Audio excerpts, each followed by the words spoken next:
Un chien de sécurité d'aéroport a mordu le bras d'un adolescent noir, ignorant que la famille enregistrait secrètement pour un procès fédéral. Rejoignez notre chaîne et abonnez-vous, car seuls ceux qui s'opposent aux violences policières et protègent les jeunes noirs agiront avant que cette histoire ne commence. L'instant était si ordinaire, si routinier, que personne parmi les observateurs n'aurait pu prédire le chaos qui allait bientôt suivre.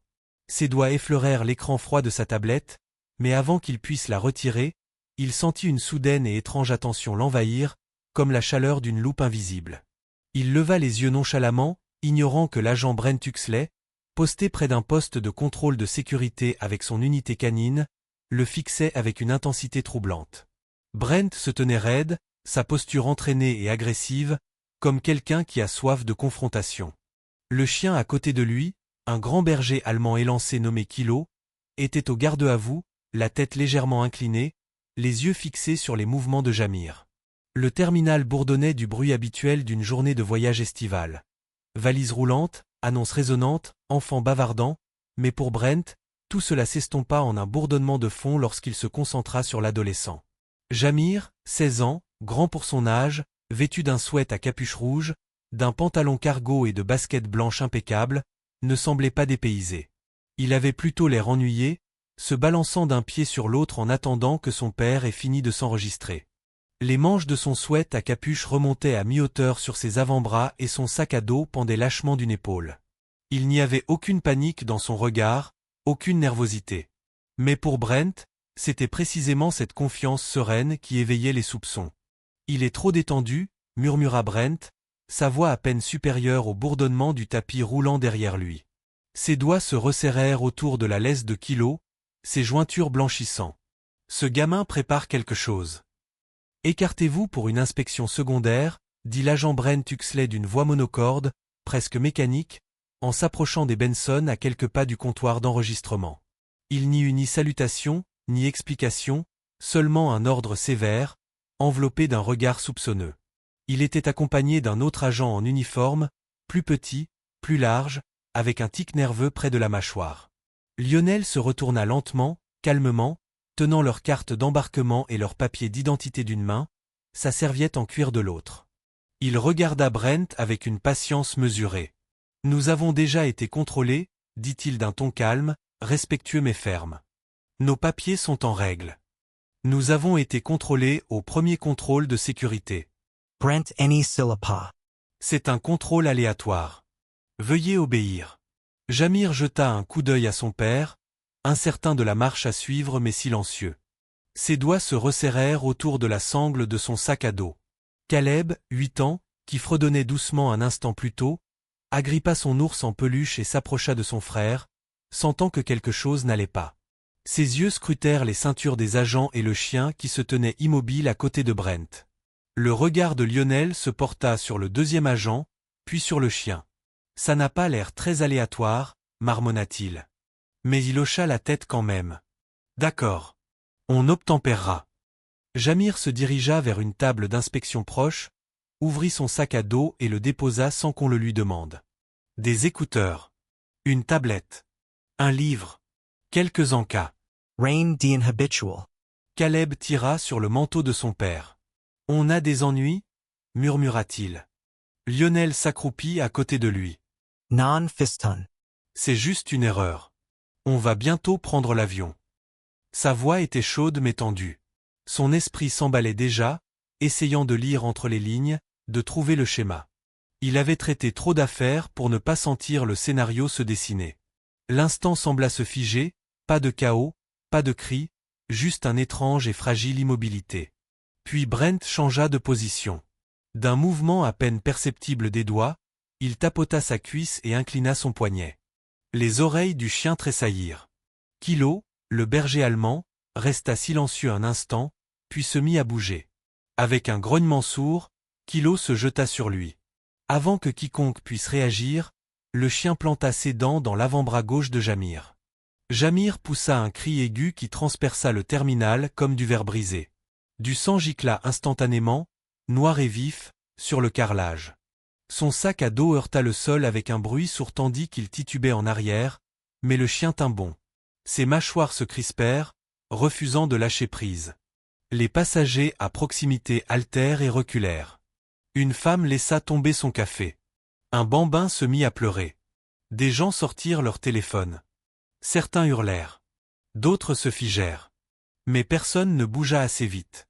Caleb ouvrit la bouche, mais aucun son ne sortit au début. Puis un gémissement aigu et rauque éclata, tandis qu'il lâchait son ours et tentait de courir vers son frère. Lionel bondit en avant, mais le second agent le bloqua d'un bras raide sur sa poitrine.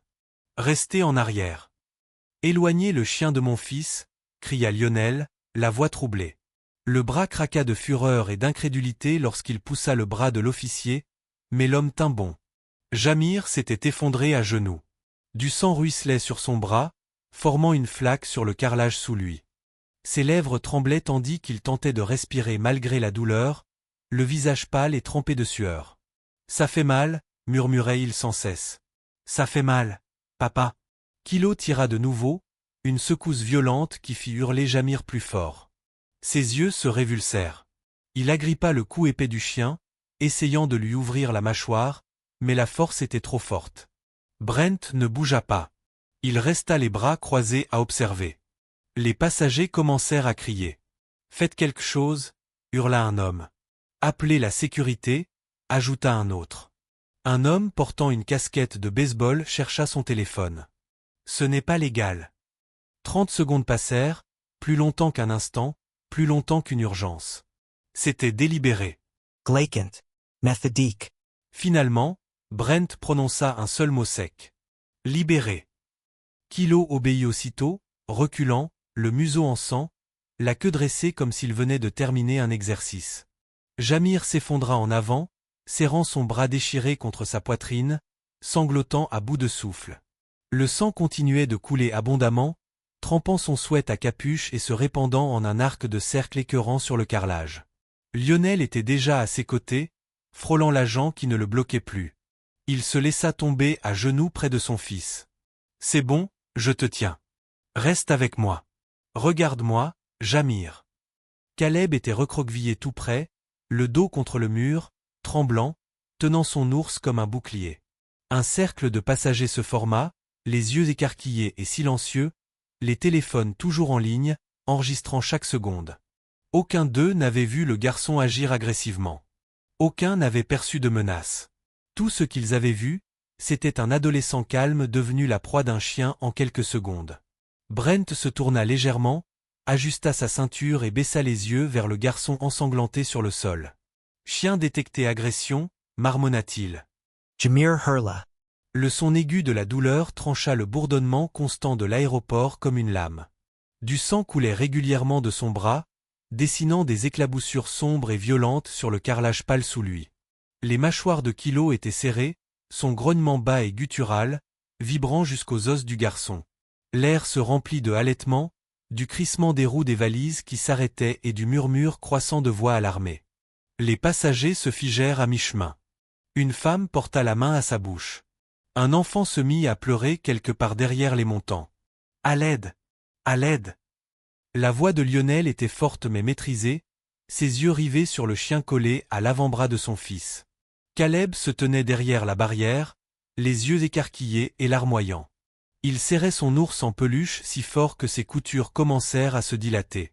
Il n'émit aucun son, se contentant de trembler, les lèvres entr'ouvertes dans une horreur silencieuse. Brent Huxley ne bougea pas. Son expression était froide, presque ennuyée. Il ne donna aucun ordre, ne fit même pas un mouvement pour arrêter l'animal. Son partenaire, un jeune officier à la mâchoire serrée et au regard perçant, remua avec inquiétude, mais resta figé, incertain. Lionel s'avança, chaque pas l'obligeant à rester calme. Le second officier le bloqua d'un avant-bras. « Reculez, monsieur. »« Mon fils saigne » s'exclama Lionel d'une voix sèche mais toujours mesurée. « Éloignez ce chien de lui. » D'autres badauds avaient sorti leur téléphone. Les objectifs pointaient tous dans la même direction. Un adolescent à genoux, un chien accroché à son bras, du sang autour de lui, et des policiers immobiles. Un jeune homme, casquette à l'envers et téléphone déjà levé, s'avança. « Yo! Qu'est-ce que vous faites ?» Il ne faisait rien. L'homme, Tyson Hale, s'approcha, stabilisant son téléphone des deux mains. Sa voix tremblait d'incrédulité, mais elle devint plus forte, plus furieuse, plus assurée. Ce gamin vient de se faire mutiler par un chien pour être resté là. J'ai tout compris. Brent émit finalement un sifflement bas et sec, et Kilo relâcha. L'absence soudaine de pression fit s'effondrer Jamir en avant, se tenant l'avant-bras. La manche de son sweat à capuche était déchirée, trempée de rouge. « Reste couché », murmura Brent, toujours calme, comme si de rien n'était. Jamir chercha son souffle, son corps tremblant violemment.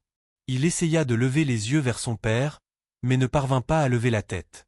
Ses lèvres remuèrent, mais aucun mot ne sortit. Lionel se laissa tomber à côté de lui instantanément, une main derrière la nuque de Jamir, l'autre pressant un mouchoir sur la blessure. « Respire, Jamir. Reste avec moi. Tu vas bien, fiston. Tu vas bien. » La voix de Jamir était rauque et brisée. « Ça fait mal. »« Je sais. Je te tiens. Ne regarde pas ton bras. Regarde-moi. » Tyson tourna la caméra vers Brent. « Il a besoin d'aide. Où sont les médecins? Il se vide de son sang, mec. » Comme prévu, 2 infirmiers de l'aéroport, en chemise blanche et gilet bleu, se précipitèrent dans la foule, une trousse de premiers soins à la main. Ils s'agenouillèrent près de Jamir, cherchant de la gaze et un antiseptique. Brent fit un pas en avant. Reculez.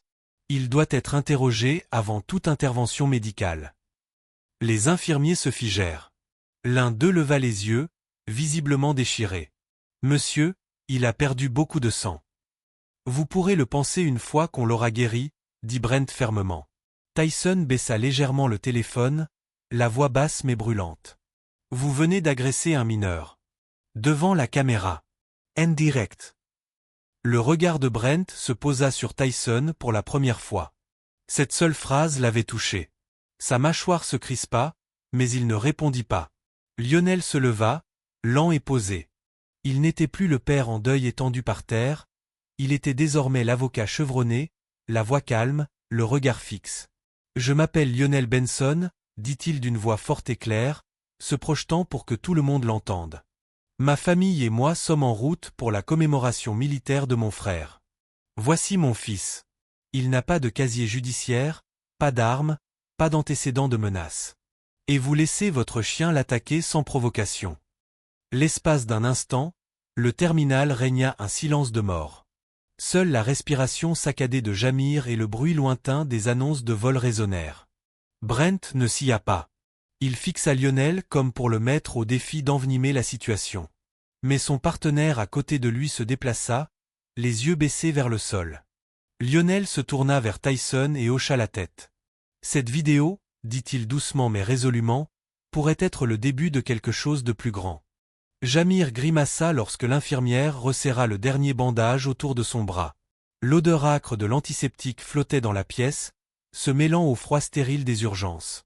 Son avant-bras gauche était en piteux état, des marques de dents irrégulières, gonflées et irritées, la peau déchirée en 3 endroits et les tissus musculaires visiblement endommagés. Les médecins avaient parlé à voix basse lorsqu'ils l'avaient jugé trop sonné pour écouter. Perte possible d'amplitude, atteinte nerveuse possible, kinésithérapie nécessaire. Jamir entendait chaque mot. Il ne broncha pas sur le coup. Il était trop engourdi pour cela. Mais maintenant, allongé dans son lit d'hôpital, le bras enveloppé de gaze blanche, la douleur se faisait sentir, pas seulement physique, mais celle qui s'installait profondément dans la poitrine et refusait de se relâcher. Dans le couloir, juste derrière le rideau, Lionel Benson était assis sur une chaise en plastique rigide, les coudes sur les genoux, la tête dans les mains. Sa mallette était restée intacte à côté de lui, le coin plié là où il l'avait laissé tomber plus tôt dans le chaos. Un agent de sécurité avait tenté de l'interroger pendant le trajet en ambulance, mais un regard perçant de Lionel avait mis fin à cette attente. Maintenant, il était silencieux. Concentré. Son esprit tournait comme une machine, enregistrant chaque élément de preuve. Il avait visionné la vidéo que Tyson Hale lui avait envoyée une 12aine de fois sur son téléphone. Dans une image, les doigts de Brent Huxley tressaillirent, un mouvement de poignet à peine perceptible. Puis le chien bondit. Aucun ordre verbal. Aucune menace dans la posture du garçon. Juste une attaque. Lionel se leva lentement, expirant en refoulant une vague de rage. Il composa le numéro de Tyson. Tu as toujours la vidéo originale. Oui, répondit Tyson. Et des sauvegardes sur le cloud, le disque dur, le graveur, partout. Je ne joue pas avec ce genre d'image. Bien, dit Lionel en faisant les 100 pas. Garde-la cryptée. Ne publie pas d'autres images avant mon autorisation. Compris? Tyson hésita. Tu crois qu'ils vont essayer d'enterrer ça? Je sais qu'ils le feront, dit Lionel, les yeux fixés sur le mur du fond où une horloge poussiéreuse tic-taquait plus fort qu'elle n'aurait dû. Et on ne les laissera pas faire. Il raccrocha et composa immédiatement un autre numéro. 3 sonneries, puis une voix, règne. C'est moi, dit Lionel. J'ai besoin de vous dans 2 heures. Apportez tout ce que vous avez sur la structure interne d'Albridge. Et soyez discret. Un silence. Que s'est-il passé? Ils ont lâché un chien sur mon fils, Marcus. Et l'agent n'a même pas bronché. Lionel entendit Marcus expirer lentement à l'autre bout du fil. J'arrive. En rangeant le téléphone dans sa poche, Lionel se retourna et ouvrit le rideau séparant le couloir de la chambre. Jamir se redressa dans son lit, regardant silencieusement par la fenêtre. Les néons au-dessus bourdonnaient faiblement, le seul bruit dans la pièce hormis les pas lointains des infirmières. « Salut » dit Lionel doucement. Jamir ne se retourna pas. « Je n'ai rien fait. »« Je sais, fiston. Il m'a juste dévisagé. Comme si j'étais dangereux ou quelque chose comme ça. J'allais juste récupérer ma tablette. Et puis ce chien ?» Il s'interrompit, la voix tremblante. Lionel s'approcha et s'assit au bord du lit. « Ce n'est pas ta faute, Jamir. Ça ne l'a jamais été. C'était planifié. Calcul. J'ai déjà vu ça, mais jamais aussi près de chez moi. » Jamir le regarda enfin, les yeux brillants mais secs. « Et maintenant, que se passe-t-il » Lionel hésita. Il y avait trop de réponses, aucune n'était simple. « Maintenant, dit-il prudemment, on s'assure que ça n'arrive à personne d'autre. » Jamir hocha légèrement la tête, puis reporta son regard vers la fenêtre. Les lumières de la ville scintillaient dehors, bien loin des murs stériles de la chambre d'hôpital. En bas, les voitures se déplaçaient comme de minuscules insectes, inconscientes de la tempête qui se préparait au-dessus. Lionel S.E. Rel Eva. Ses pas étaient lourds maintenant, non pas de fatigue, mais du poids de sa détermination. Il s'arrêta à la porte, regardant son fils. « Je vais rencontrer quelqu'un, » dit-il. Il travaillait avec ses chiens. Il sait comment ils sont dressés. Et il sait qui tire les ficelles. Jamir ne répondit pas tout de suite. Il regarda un avion s'élever lentement dans le ciel nocturne, ses lumières rouges clignotant sur le noir. Puis il parla, d'une voix basse, distante, mais chargée de quelque chose de nouveau, de plus profond que la douleur. « Pourquoi m'a-t-il fait ça ?» Marcus arriva à la suite d'Hôtel sans frapper. La porte venait à peine de se refermer derrière lui qu'il jeta un dossier en papier Kraft sur la table basse avec un bruit sourd qui noua l'estomac de Lionel. L'air de la suite, déjà lourd de questions sans réponse pendant des heures, sembla s'épaissir sous le poids de ce dossier. « Tu ne vas pas aimer ça » dit Marcus d'une voix basse, les yeux assombris par l'inquiétude. Lionel ne bougea pas tout de suite. Il était assis sur le canapé, les coudes sur les genoux, le regard vide fixé sur la télévision éteinte. Les informations passaient, l'aéroport international de Albridge défilait à l'écran, mais il n'écoutait pas. Il avait repensé à l'attaque du chien tant de fois qu'elle commençait à fusionner avec sa mémoire comme un cauchemar dont il ne pouvait se défaire. Au mot de Marcus, il se redressa et attrapa le dossier. À l'intérieur se trouvait une série de documents, chacun agrafé et marqué confidentiel. Marcus se pencha et ouvrit le premier. 5 plaintes officielles déposées contre l'agent Brent Huxley, dit-il en tapotant du doigt la première page. 2 d'entre elles concernaient de jeunes hommes noirs. La formulation est vague, recours à la force pendant la garde à vue, résistance présumée pendant la fouille, mais les schémas sont trop proches pour être ignorés. L'un d'eux n'avait que 17 ans. Cela vous rappelle quelque chose? La mâchoire de Lionel se crispa tandis qu'il parcourait les rapports dactylographiés. Le langage était aseptisé, mais les implications étaient brutales. « Pourquoi ces documents n'ont-ils jamais été rendus publics » demanda-t-il, même s'il se doutait déjà de la réponse. Marcus soupira et tourna la page suivante. C'était une photo, le portrait d'un homme en uniforme. « Parce que c'est le frère de Brent, dit-il. Miles Huxley. Directeur adjoint de la sécurité aéroportuaire à Albridge. Et il occupe ce poste depuis 6 ans. Lionel fixa la photo. La ressemblance était flagrante. Même mâchoire carrée, mêmes yeux bleus froids, même posture rigide. Le silence s'installa dans la pièce, à l'exception du bourdonnement sourd de la climatisation. Lionel sentit quelque chose bouillonner sous sa peau, de la colère, certes, mais aussi quelque chose de plus lourd, la confirmation. Son instinct avait vu juste. Il y avait une machine derrière tout ça. Et elle était imprégnée de silence. C'est donc comme ça que ça disparaît, murmura Lionel en refermant lentement le dossier comme s'il risquait de prendre feu entre ses mains. Mais Marcus n'avait pas terminé. Il y a autre chose, dit-il en sortant un autre document, celui-ci estampillé d'un logo que Lionel ne reconnaissait pas.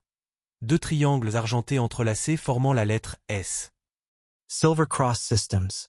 L'aéroport a signé un partenariat discret avec eux l'année dernière. Pas de communiqué de presse. Pas de vote du conseil municipal. Juste une entreprise technologique privée qui mène désormais les opérations en coulisses. Lionel plissa les yeux. Pourquoi faire? La voix de Marcus baissa. Tout. Des installations de surveillance. Des modules de programmation canine. Des prédictions comportementales basées sur l'IA. Le tout. Et vous savez, toutes les données provenant de ces modules? Cryptese. Et n'appartenant pas à l'aéroport. Silver Cross en détient les clés. Lionel se rassit lentement, le souffle coupé. Donc, les journaux de comportement du chien, l'historique des commandes, même les données de réponse de ce moment-là. Interdit, confirma Marcus. Même l'aéroport ne peut y accéder sans l'approbation de Silver Cross. Et devinez qui fait partie de leur conseil consultatif? Il fit glisser une autre page. Miles Huxley. La suite sombra dans un silence épais, seulement rompu par le battement de cœur de Lionel qui lui résonnait dans les oreilles. Il se leva, se dirigea vers la fenêtre, scrutant la silhouette de la ville comme si elle pouvait lui apporter une réponse. Il connaissait bien la manipulation systémique. Mais là, c'était clinique. Codé. Caché sous une image de marque élégante et des contrats stratégiques. Il ne s'agissait plus seulement d'un agent rebelle.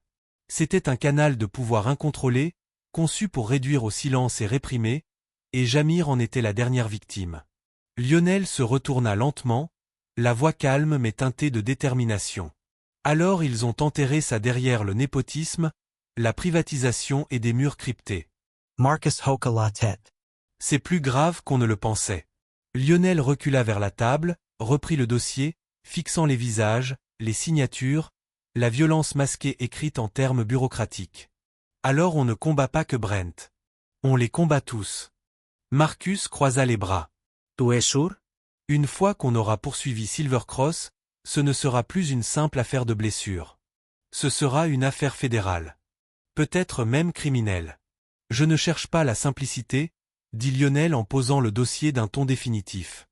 Je cherche la vérité. Et s'ils ont programmé ces chiens pour réagir à la peau, à la posture, à la race, alors on se trouve devant quelque chose de monstrueux. Quelque chose qu'on ne peut ignorer. La suite d'hôtel, autrefois un lieu de repos, ressemblait maintenant à la salle de guerre d'une bataille bien plus vaste.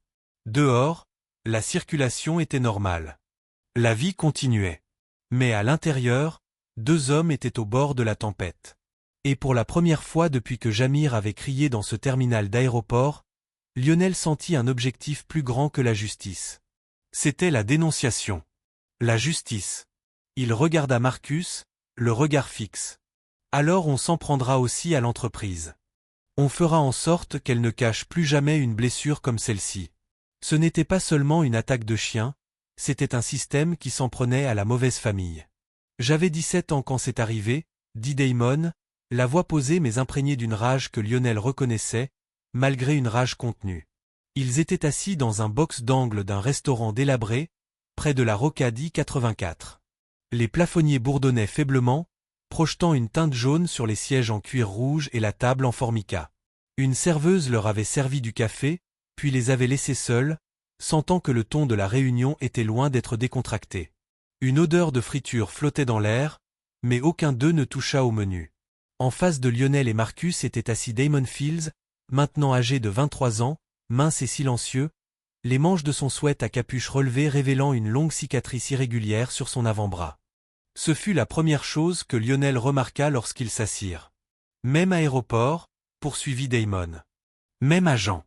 Même chien. Marcus se pencha légèrement en avant, les coudes sur la table, les mains jointes, le regard perçant mais patient. Raconte-nous exactement ce qui s'est passé, Damon. Mot pour mot. Damon expira par le nez, baissant les yeux un instant avant de reprendre la parole. C'était fin décembre. Il faisait froid dehors. J'allais rendre visite à mon oncle à Détroit. Je venais de passer la sécurité. Rien ne s'est produit. Je sortais ma carte d'embarquement de la poche de ma veste quand le chien s'est jeté sur moi. Il marqua une pause, les doigts caressant le bord de sa tasse de café. Ils ont dit que j'avais tressauté. C'est tout. Ils ont prétendu que j'avais résisté à une fouille, mais je n'étais même pas fouillé. Je marchais juste. La mâchoire de Lionel se serra. L'agent Brent Huxley était-il directement impliqué? Damon hocha la tête. Il se tenait derrière moi. L'autre agent, un grand gaillard à lunettes, me maintenait au sol pendant que le chien me mordait. Je me souviens avoir crié. Pas seulement de douleur, mais de confusion. Je ne comprenais pas ce que j'avais fait. Il fouilla dans une chemise en papier craft et en fit glisser un ensemble de documents. Lionel examina les premières pages, rapports d'incidents, dossiers médicaux, et même une lettre numérisée de l'aéroport indiquant que Damon avait été maîtrisé de manière appropriée lors d'une intervention de sécurité de routine. Il n'y avait pas de fichier vidéo. Pas de photos. Juste des propos officiels qui présentaient Damon comme une menace. Pas de caméra à l'époque? Demanda Marcus. Damon secoua la tête. Pas que j'ai vu. Et surtout personne ne filmait. Tout le monde s'est dispersé comme si j'étais dangereux. Il y eut un silence. Le cliquetis des assiettes et des fourchettes aux autres tables semblait lointain, étouffé par le poids de ce que Damon venait de revivre. Lionel parla prudemment. Seriez-vous prêt à témoigner? Damon leva brusquement les yeux. Publicement. Non, dit Lionel. Pas dans un premier temps. Vous resterez anonyme jusqu'à ce que le tribunal vous convoque. Et nous veillerons à votre protection. Les doigts de Damon se refermèrent sur sa tasse de café. J'ai perdu une bourse à cause de cet incident. L'école a déclaré que j'avais enfreint leur code de conduite en étant impliqué dans une altercation de sécurité. C'était dans la lettre qu'ils ont envoyée à ma mère. Elle a pleuré pendant des jours. Sa voix baissa. Personne ne m'a cru. Lionel se pencha en avant, baissant la voix. On te croit maintenant. Et je te promets qu'on ne laissera pas cette histoire se perdre. Damon hocha lentement la tête. D'accord. Je le ferai. Mais pas pour moi. Pour le prochain. Marcus tendit la main et lui serra fermement la main. On te protège. Alors qu'il quittait le restaurant, une légère bruine commença à tomber, ajoutant une teinte grise à la journée déjà terne. Lionel resta un instant près de la voiture, jetant un coup d'œil à Damon qui disparaissait dans l'abribus de l'autre côté de la rue. Il y avait quelque chose de troublant dans le nombre de jeunes hommes qui avaient été radiés, dans la facilité avec laquelle le système les effaçait sous des couches de paperasse. Dans la voiture, Marcus attacha sa ceinture. Cette cicatrice ressemblait comme 2 gouttes d'eau à celle de Jamir. Lionel démarra le moteur, mais ne conduisit pas. Ce n'était pas juste une attaque de chien. C'est une tendance. Brent sait ce qu'il fait, et il l'a déjà fait. Marcus sortit son téléphone et commença à synchroniser les documents de Damon sur leur disque dur partagé. Et s'il y a une tendance, on peut la démontrer. Mais il nous faudra plus que des histoires. Il nous faudra le genre de preuves qui brisent les systèmes. Lionel hocha la tête, les idées en mouvement. Ensuite, on commence à construire. Pièce par pièce.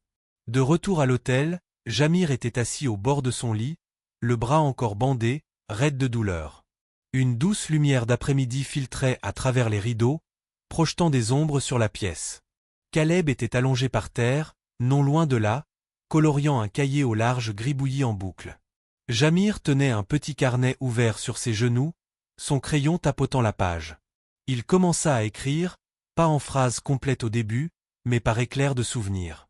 Le visage de l'officier. Le carrelage froid. Le grognement du chien, profond et soudain. La douleur. La voix de son père qui hurlait. Les pleurs de Caleb. L'odeur métallique du sang dans sa gueule, à force de se mordre la langue en hurlant. Il nota ce dont il se souvenait, les yeux de Kilo étaient calmes. Ni Sovigis, ni Enrax. Juste alerte. Matrices. Jamir tourna la page suivante et continua d'écrire. Des puces. Des fragments. Tout ce à quoi il pouvait s'accrocher. Derrière lui, Caleb rampa sur le lit et se pencha à ses côtés. « Qu'est-ce que tu écris » demanda-t-il doucement. Jamir baissa les yeux vers son petit frère et força un sourire las. « Tout. »« Pourquoi » chuchota Caleb, les yeux écarquillés. Jamir tourna la page et dessina un simple croquis d'un chien aux dents pointues et d'un homme en uniforme derrière lui. Puis il le fixa un instant avant de répondre. « Ils veulent que j'oublie » chuchota-t-il à Caleb, « mais je me souviendrai de tout. » Kilo, le malinois belge noir et feu, était assis docilement à côté de l'agent Brent Huxley dans l'image fixe, les oreilles dressées mais le corps immobile, aucun signe d'agressivité, aucune indication de menace. Mais soudain, au ralenti image par image, la main droite de Brent tressaillit. Un mouvement précis du poignet, presque invisible en temps réel. Une seconde plus tard, Kilo bondit. C'est à ce moment-là que tout bascula. Lionel Benson, figé devant l'écran, dans la suite faiblement éclairée de leur hôtel temporaire, les mains fermement serrées sur la table. Tyson Hale se tenait non loin de là, penché en avant, les yeux rivés sur l'écran. Le léger vrombissement d'un ventilateur d'ordinateur portable emplissait le silence entre eux tandis que la vidéo repassait en boucle. Ezra Lint, le codeur discret que Tyson avait fait venir, restait assis en tailleur par terre, les fils, les adaptateurs et 2 disques durs externes éparpillés autour de lui comme une trousse chirurgicale. Il était calme, méthodique, les yeux fixés sur le code. « Voilà. Rejoue-le » dit Lionel d'une voix basse étendue. Ezra obéit, rembobinant jusqu'à l'image exacte. La pièce s'assombrit davantage tandis que les lumières de l'écran accentuaient les contours de leur visage, projetant des ombres nettes sur la mâchoire de Lionel. « Tu vois ça » chuchota Tyson en pointant du doigt. Il n'y a aucun ordre verbal. Pas un seul signal à voix haute. Juste ce mouvement.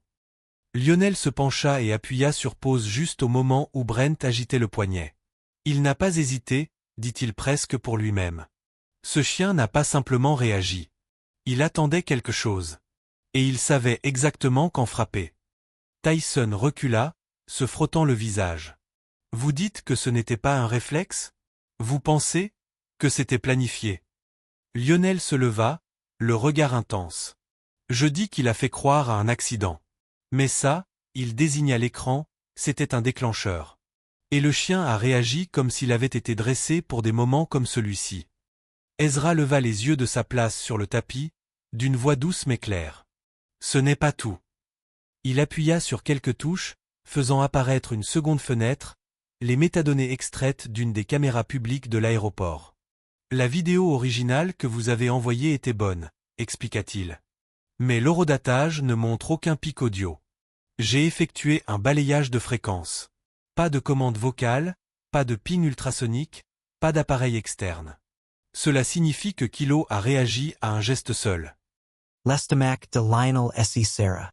Il se tourna vers la fenêtre au rideau et contempla la ville. Des lumières vacillaient dans le centre-ville de Albridge, et le bruit de la circulation au loin murmurait sous la vitre. Ce n'était pas une simple agression aléatoire.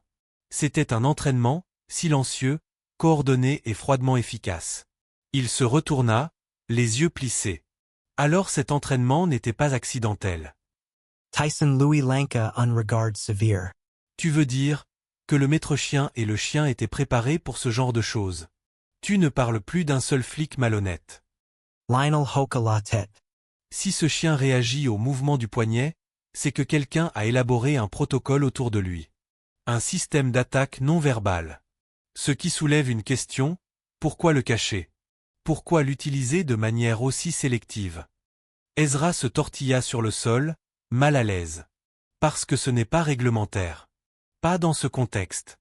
L'armée et les entreprises privées mènent parfois des essais comme celui-ci, des modules de comportement secret.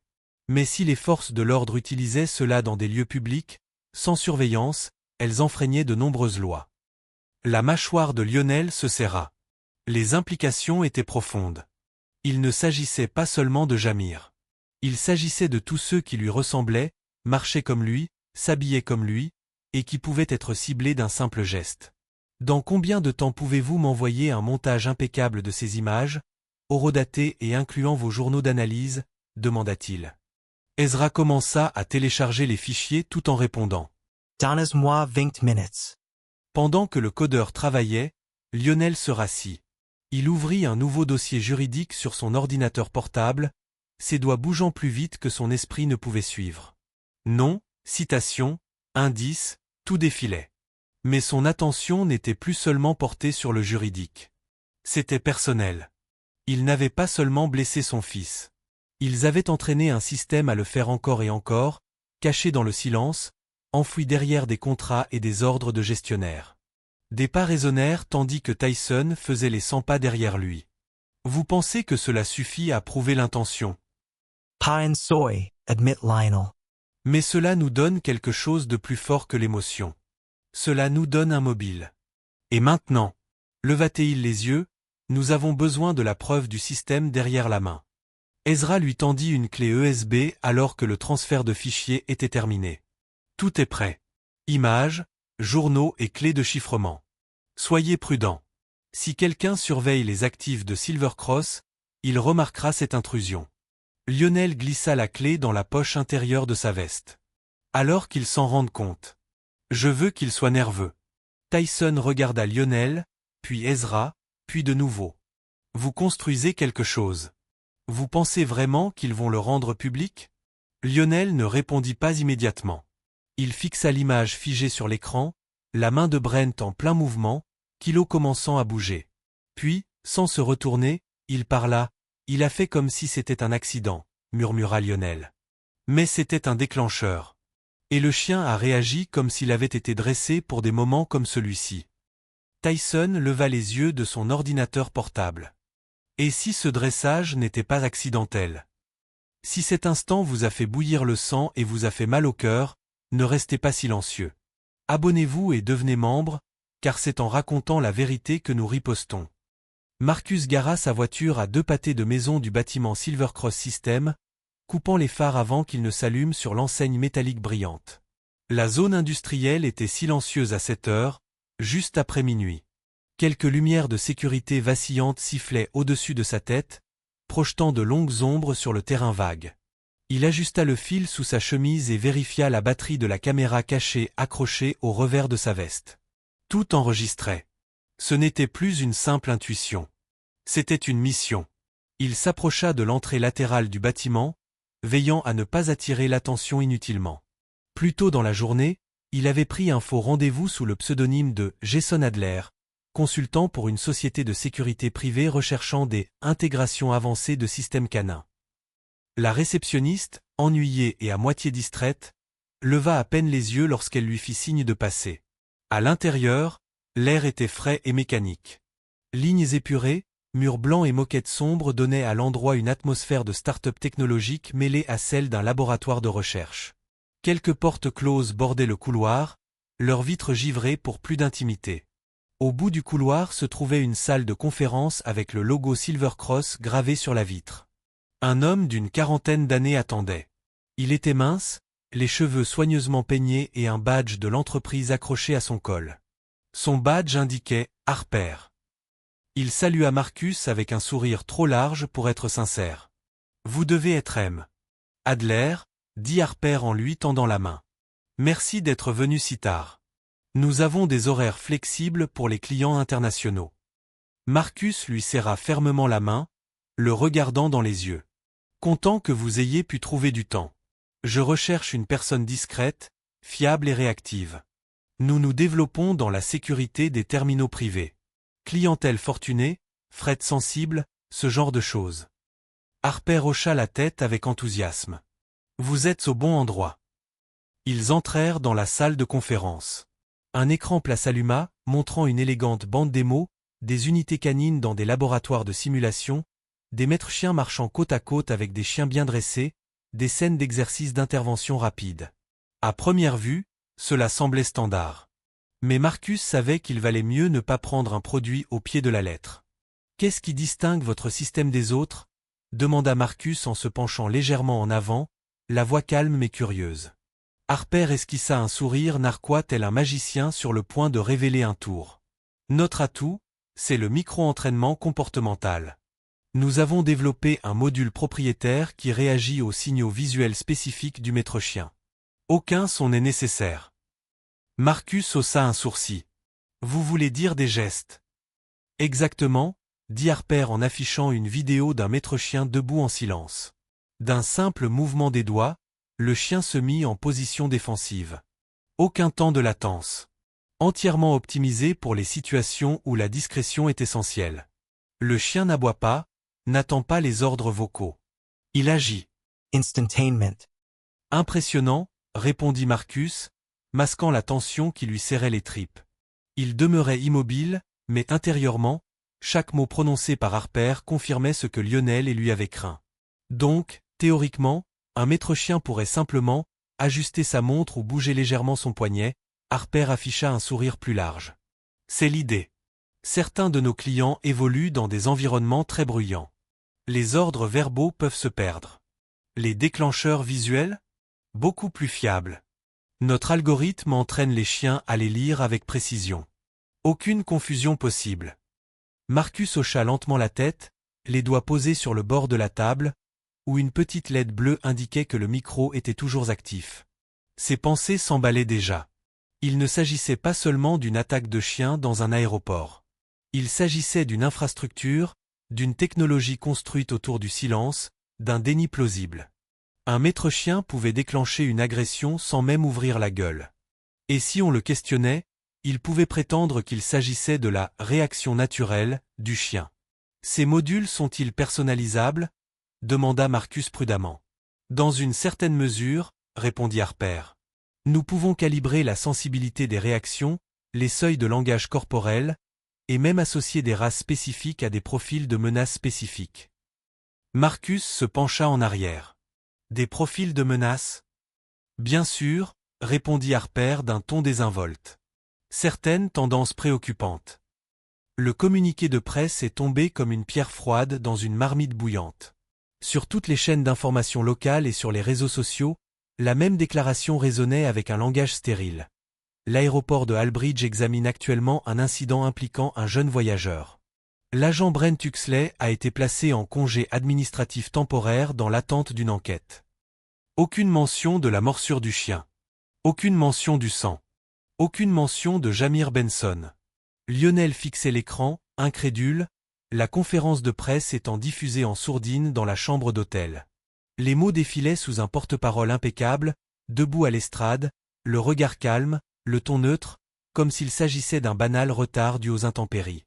Le flou apparent de la situation lui serra les mâchoires. Ils n'admettent pas leur culpabilité, dit Lionel d'un ton neutre en baissant la télécommande. Ils protègent un investissement. De l'autre côté de la pièce, Marcus, les bras croisés, hochait la tête. Ils essaient de calmer la situation sans éteindre le feu. Une stratégie d'entreprise classique. Mais au-delà des déclarations aseptisées, une autre tempête se préparait. La vidéo de Tyson Hale s'était répandue comme une traînée de poudre. En quelques heures, elle était devenue la pièce maîtresse d'un débat national.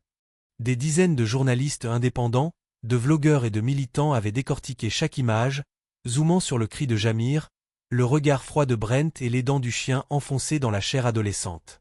Des hashtags comme #JusticeForJamir et #WhoTrainTheDogs étaient en vogue pendant 2 jours consécutifs.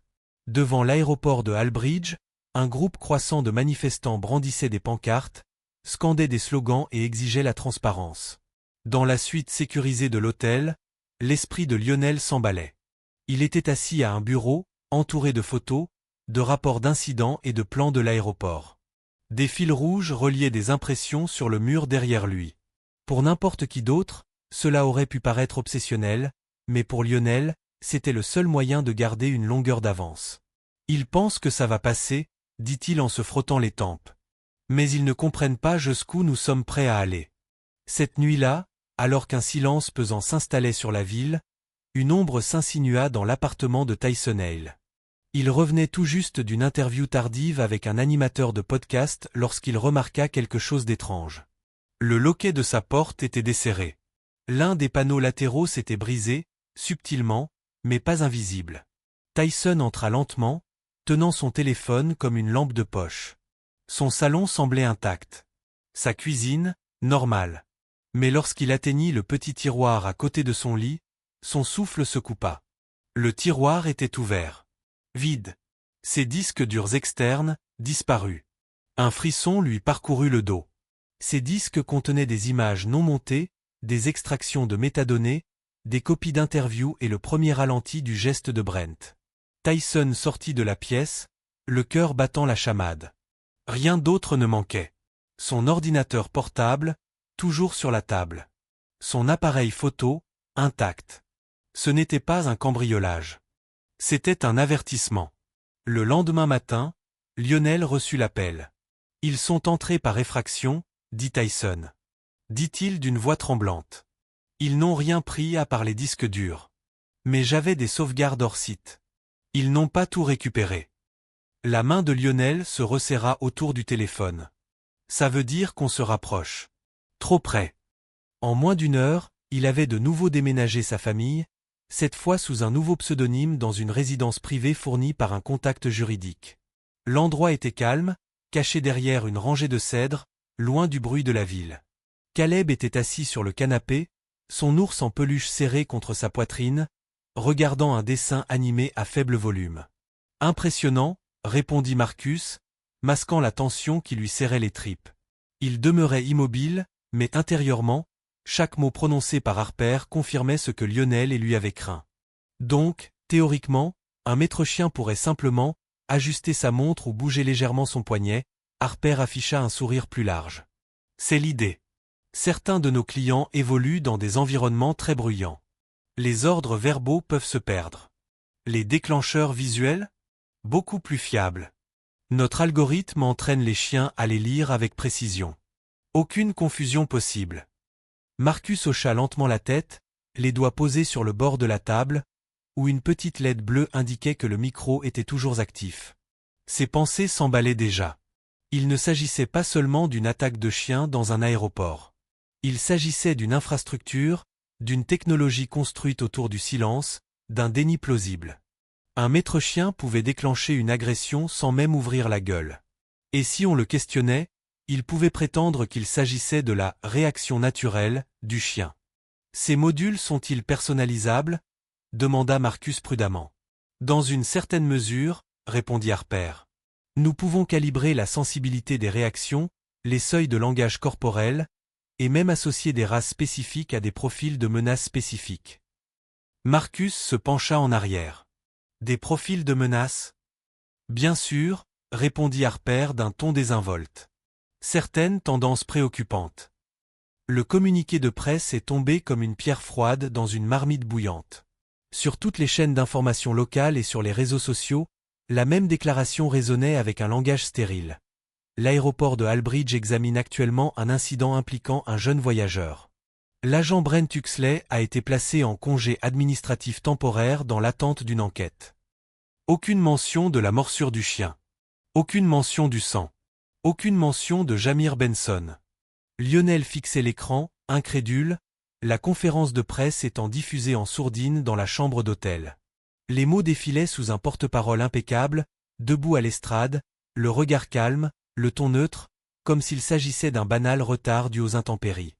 Le flou apparent de la situation lui serra les mâchoires. « Ils n'admettent pas leur culpabilité », dit Lionel d'un ton neutre en baissant la télécommande. « Ils protègent un investissement. » De l'autre côté de la pièce, Marcus, les bras croisés, hochait la tête.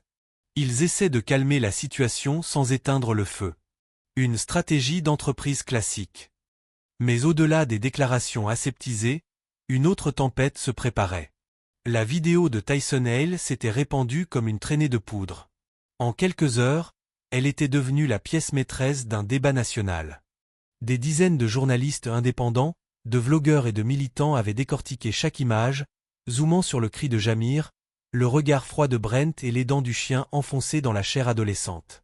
Des hashtags comme #JusticeForJamir et #WhoTrainTheDogs étaient en vogue pendant 2 jours consécutifs.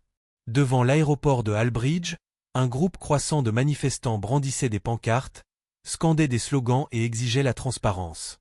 Dans la suite sécurisée de l'hôtel, l'esprit de Lionel s'emballait. Il était assis à un bureau, entouré de photos, de rapports d'incidents et de plans de l'aéroport. Des fils rouges reliaient des impressions sur le mur derrière lui. Pour n'importe qui d'autre, cela aurait pu paraître obsessionnel, mais pour Lionel, c'était le seul moyen de garder une longueur d'avance. « Ils pensent que ça va passer », dit-il en se frottant les tempes. Mais ils ne comprennent pas jusqu'où nous sommes prêts à aller. Cette nuit-là, alors qu'un silence pesant s'installait sur la ville, une ombre s'insinua dans l'appartement de Tyson Hale. Il revenait tout juste d'une interview tardive avec un animateur de podcast lorsqu'il remarqua quelque chose d'étrange. Le loquet de sa porte était desserré. L'un des panneaux latéraux s'était brisé, subtilement, mais pas invisible. Tyson entra lentement, tenant son téléphone comme une lampe de poche. Son salon semblait intact. Sa cuisine, normale. Mais lorsqu'il atteignit le petit tiroir à côté de son lit, son souffle se coupa. Le tiroir était ouvert. Vide. Ses disques durs externes, disparus. Un frisson lui parcourut le dos.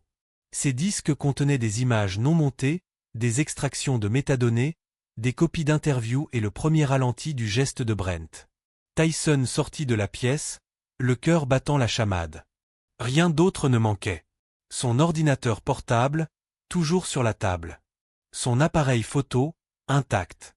Ce n'était pas un cambriolage. C'était un avertissement. Le lendemain matin, Lionel reçut l'appel. « Ils sont entrés par effraction », dit Tyson. Dit-il d'une voix tremblante. « Ils n'ont rien pris à part les disques durs. Mais j'avais des sauvegardes hors site. Ils n'ont pas tout récupéré. » La main de Lionel se resserra autour du téléphone.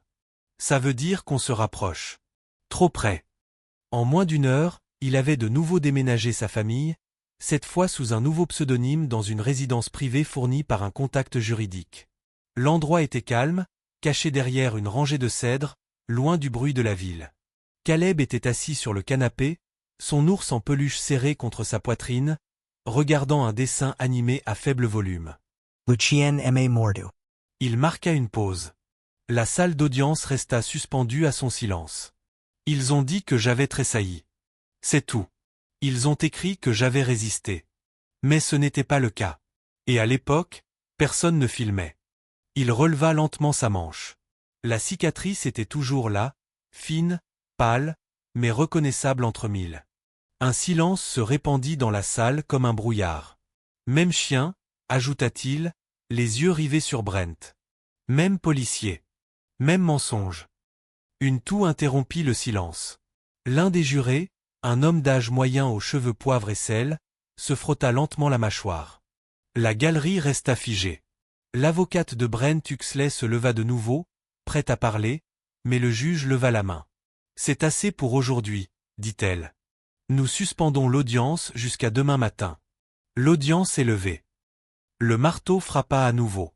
Alors que la salle d'audience commençait à s'agiter, Lionel se pencha légèrement vers Marcus sans tourner la tête. « Demain, on met le doigt sur la situation. » Derrière eux, Jamir lâcha la balle anti-stress, les doigts tremblants. Darren se pencha et murmura « Ce n'était que l'ouverture. Ils ne sont pas prêts pour la suite. » La voix de Jamir était à peine plus forte qu'un murmure tandis qu'il regardait vers le banc du juge, où la vérité commençait à peine à prendre forme. Même chien. Même policier. Même mensonge. Votre client s'agitait et fouillait dans un sac. Le chien a agi en conséquence.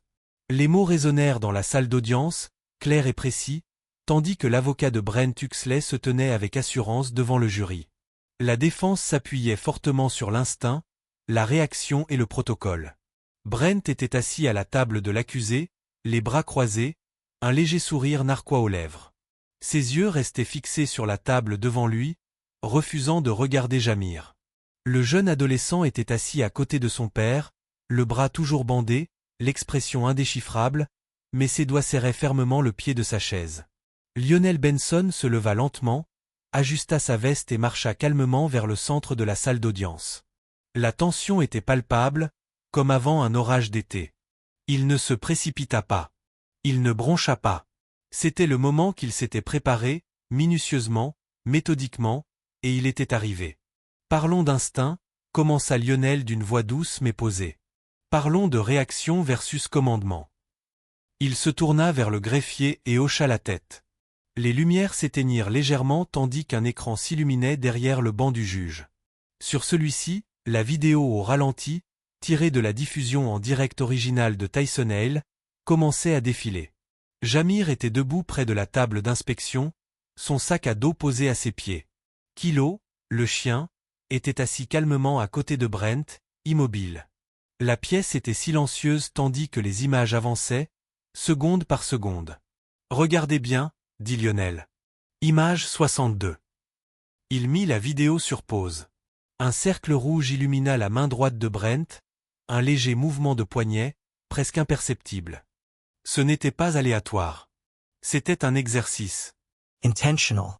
Maintenant, image 63. L'instant suivant, Kilo se tendit. Image 64, Kilo bondit. Ce n'est pas une coïncidence, dit Lionel, laissant le silence s'installer. C'est un entraînement. Un entraînement aux micro-commandes.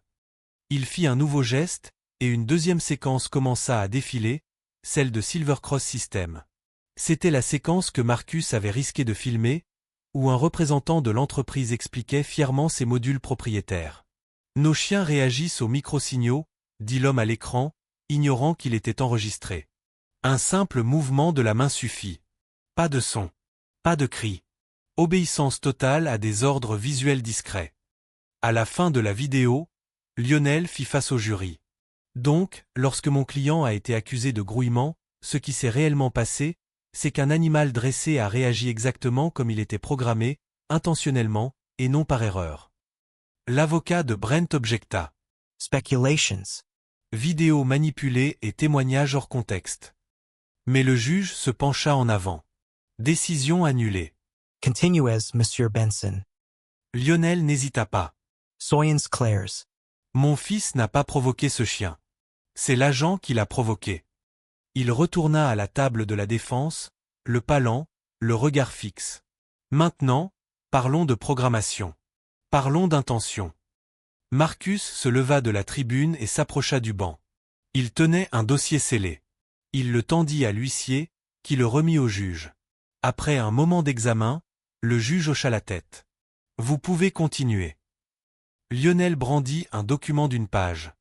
Ceci, dit-il d'une voix crispée, est une liste confidentielle de protocoles d'entraînement divulgués par une source anonyme au sein de Silver Cross. Il marqua une pause, laissant les mots s'immiscer dans la salle d'audience. Ce document répertorie les signaux non-verbaux et leurs déclencheurs de réponse associés pour les unités canines entraînées avec le module comportemental de Silver Cross. Et l'une de ces sections, clairement étiquetée, se lit comme suit. Il baissa les yeux et lut à voix haute, gestes ou tenues habituels associés au profil à haut risque, y compris les ajustements de capuche et les mouvements brusques du sac. Les marches du palais de justice grondaient sous le poids des voix qui scandaient des slogans, l'air palpitant de colère et d'urgence. Les manifestants se pressaient sur la place, toujours plus nombreux, leurs pancartes se dressant dans le ciel couvert comme des avertissements. Fini les scans silencieux, justice pour Jamir, démasquer l'algorithme. Leurs chants résonnaient sur les murs de marbre, unis, incessants. À l'intérieur de la salle d'audience, le dernier témoignage de la journée venait de se conclure, et Lionel Benson franchit la sortie latérale, suivi de Marcus, tous deux absorbant silencieusement le chaos qui se déroulait à l'extérieur.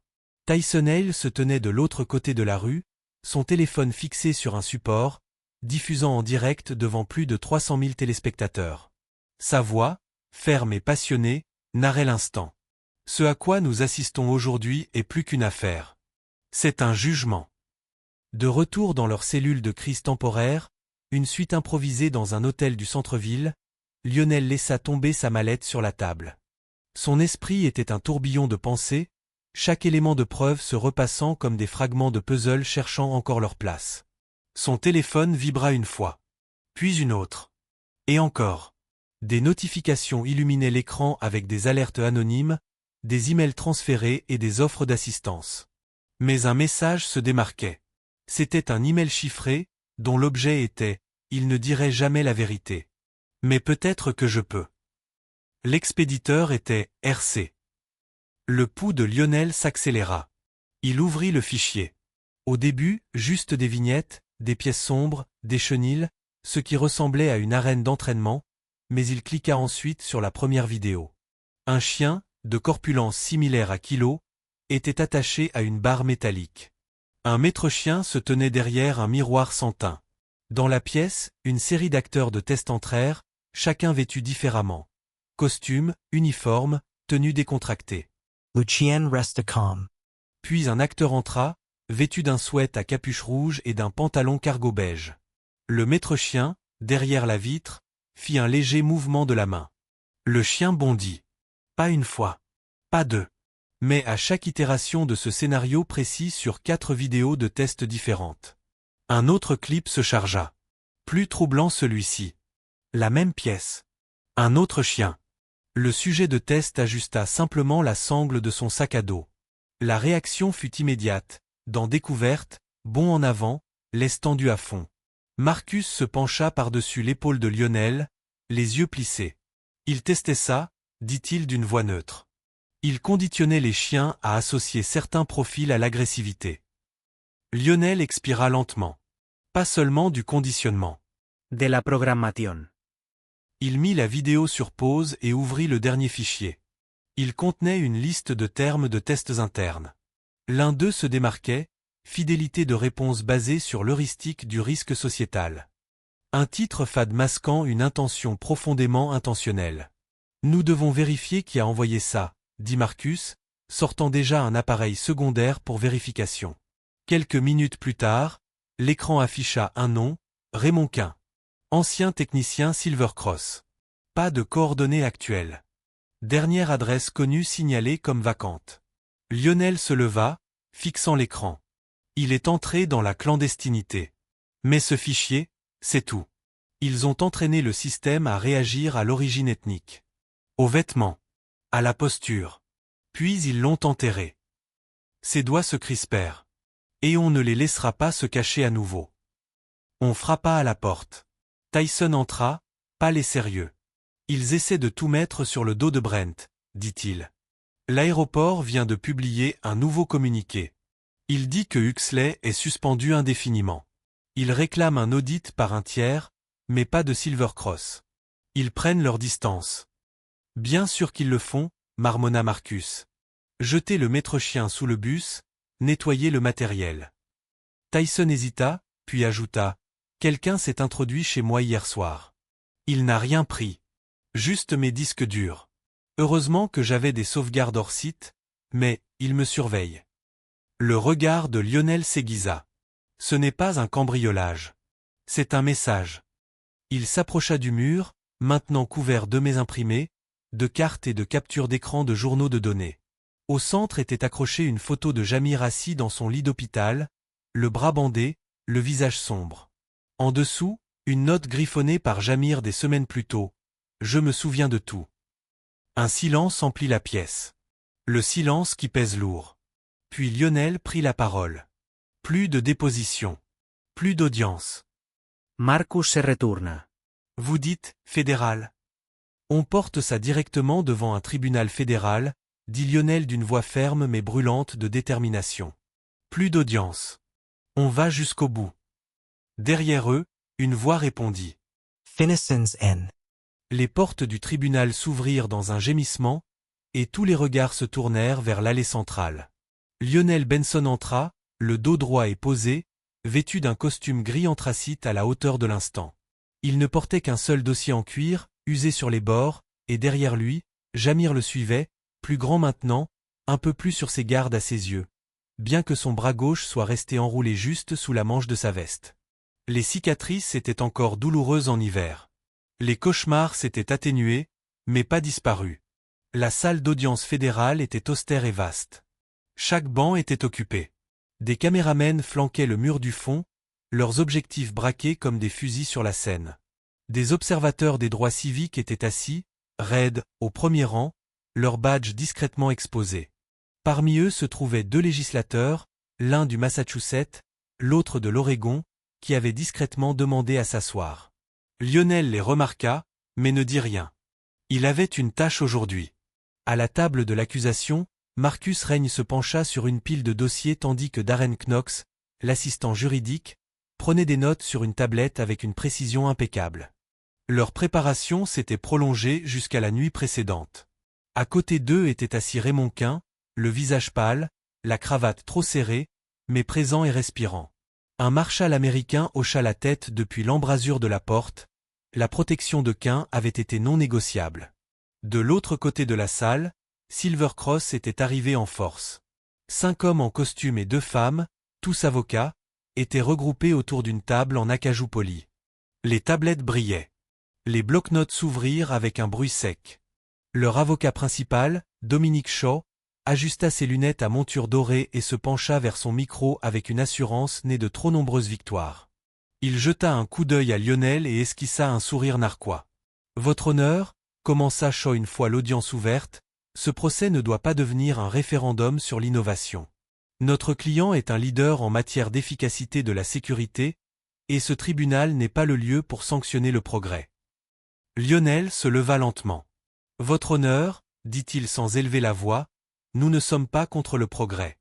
Nous sommes contre les préjudices motivés par le profit déguisé en sécurité. » Le juge, un homme d'un certain âge au regard sceptique, laissa le silence s'installer avant d'acquiescer. Continuous.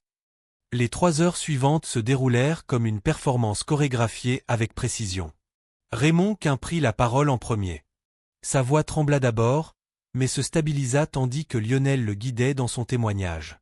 Il parla de séances de test où des chiens étaient exposés à différents scénarios cibles. Il décrivit des courriels internes faisant référence au profilage basé sur l'apparence, sous le terme de code étalonnage de fiabilité. « Qui a déterminé ce qu'était un déclencheur fiable » demanda Lionel. « Les développeurs principaux » répondit Quint. « Mais ils ont suivi les modèles de données suggérés par des consultants externes, certains issus des forces de l'ordre, d'autres de cabinets d'études comportementales. L'origine ethnique et la posture en faisaient toujours partie. Toujours. » Des exclamations de surprise parcoururent la foule. Un juré se pencha en avant. Les autres griffonnèrent. Shaw se leva pour le contre-interrogatoire, la voix huilée et mesurée. « Monsieur Quint, insinuez-vous que Silver Cross a délibérément conçu des chiens pour qu'ils soient racialement biaisés ?»« Je ne le suggère pas, » répondit Quint. « J'affirme ce que j'ai vu. » Lionel hocha la tête une fois. Les bases étaient posées. Vint ensuite l'analyste médico-légal Ezra Lint, qui présenta au jury des comparaisons de métadonnées, démontrant l'étrange cohérence des microsignaux utilisés pour déclencher l'agression canine. Un simple mouvement du poignet. Un poing fermé. Des mouvements si infimes qu'ils étaient invisibles pour le public, mais reconnaissables pour les chiens dressés. Tandis que la vidéo défilait, ralentie image par image, la douleur silencieuse de Jamir remplissait l'écran. Le silence régnait dans la salle d'audience. La vue de Kilo se précipitant, le geste subtil de Brent, tout le monde l'avait vu. Tout le monde avait compris à quel point il avait été calculé. Puis vint le cœur de la tempête, la plaidoirie de Lionel. Il s'avança vers le jury et s'arrêta juste devant la balustrade. « Je suis ici non seulement en tant que père, » commença-t-il, mais aussi en tant que citoyen exigeant des éclaircissements de la part des systèmes censés nous protéger. Ce qui est arrivé à mon fils n'était pas un accident. C'était un programme fonctionnant exactement comme prévu. Efficace. Précis. Et brutal. Il sortit le sweat à capuche de Jamir d'une boîte à preuves. Le souleva. La manche était encore légèrement déchirée. « Voilà, dit-il, ce fut le déclencheur. Un sweat à capuche. Un sac. Un geste si courant qu'il aurait pu être celui de n'importe quel enfant dans n'importe quel aéroport. Mais aux yeux de ce système, c'était suffisant. » Jamir était assis, immobile, au premier rang, la main posée sur le petit bloc à dessin de Caleb. Derrière lui, Caleb dessinait nerveusement, tel un super-héros aux bras bandés sautant par-dessus un terminal d'aéroport. Lionel se tourna vers le jury. Le progrès ne se définit pas par la vitesse ou le silence. Il se définit par la justice. Et aujourd'hui, vous êtes le dernier rempart contre un avenir qui répète les erreurs d'un passé occulté. Il revint lentement, posant une main sur la table. Le juge donna ses dernières instructions. Le jury se leva et sortit. Et dans ce silence, personne ne bougea. Puis Jamir se pencha vers son père et murmura « Tu crois qu'ils t'ont entendu ?» Lionel hocha doucement la tête. « Je crois qu'ils nous ont tous entendus. » Et tandis que la salle d'audience se vidait lentement, l'écho de ces derniers mots résonnait encore dans l'air « Il n'est pas nécessaire d'abattre tous les murs. Seulement ceux qui servent à cacher l'injustice. » Le jury a délibéré pendant 5 longues heures. À l'intérieur du tribunal fédéral, l'air se faisait plus lourd à chaque minute qui passait. La salle d'audience, silencieuse et bondée, retenait son souffle lorsque la porte s'ouvrit enfin et que le président s'avança, un bout de papier plié à la main. Tous les regards suivirent le mouvement. Jamir Benson, alors âgé de 16 ans et demi, était assis à côté de son père, Lionel, agrippant si fort le bord du banc que ses jointures en blanchissaient. De l'autre côté de l'allée se trouvait l'élégante équipe juridique de Silver Cross System, toujours confiante dans ses costumes impeccables et ses cravates coûteuses. Mais Lionel ne les regardait pas. Ses yeux étaient rivés sur le jury.